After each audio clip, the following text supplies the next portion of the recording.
మీ పేరండి? ఎక్కడ మీది? దర్దేపల్లి. మీకేం ప్రాబ్లము? కుడి చెయ్యి కుడి కాలు. ఎన్ని సంవత్సరాలు అవుతుంది ఈ సమస్య వచ్చి? 13 సంవత్సరాలు. 13 సంవత్సరాల కానీ మీరు అన్నం తింటా ఉన్నారా? చేయితో తింటా ఉన్నారు? కర్ర లేకుండా నడుస్తూ ఉన్నారా 13 సంవత్సరాల కానీ?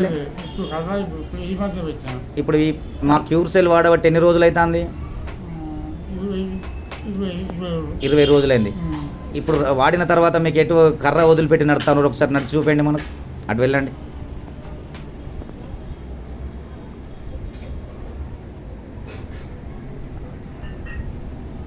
ఇది వరకు మీరు కర్రతో నడిచేవాళ్ళు, ఇప్పుడు కర్ర లేకుండా నడుస్తూ ఉన్నారు. ఇది వరకు మీ కుడి చెయ్యి ఎంతవరకు ఎత్తేది? ఇప్పుడు పైకి ఇది వరకు ఎంతవరకు ఎత్తేది? ఇప్పుడు ఇప్పుడు ఇప్పుడు ఎంత? ఇప్పుడు ఎక్కువ వెళ్తాను. కిందికి ఇది వరకు ఎంతవరకు వచ్చేది? ఇప్పుడు ఓకే. ఇంకా మీరు ఇంకొక 4 ప్యాకెట్లు వాడండి. మీరు గతంలో 13 సంవత్సరాల కింద ఎట్లున్నారో అట్లుంటారండి. ఓకే.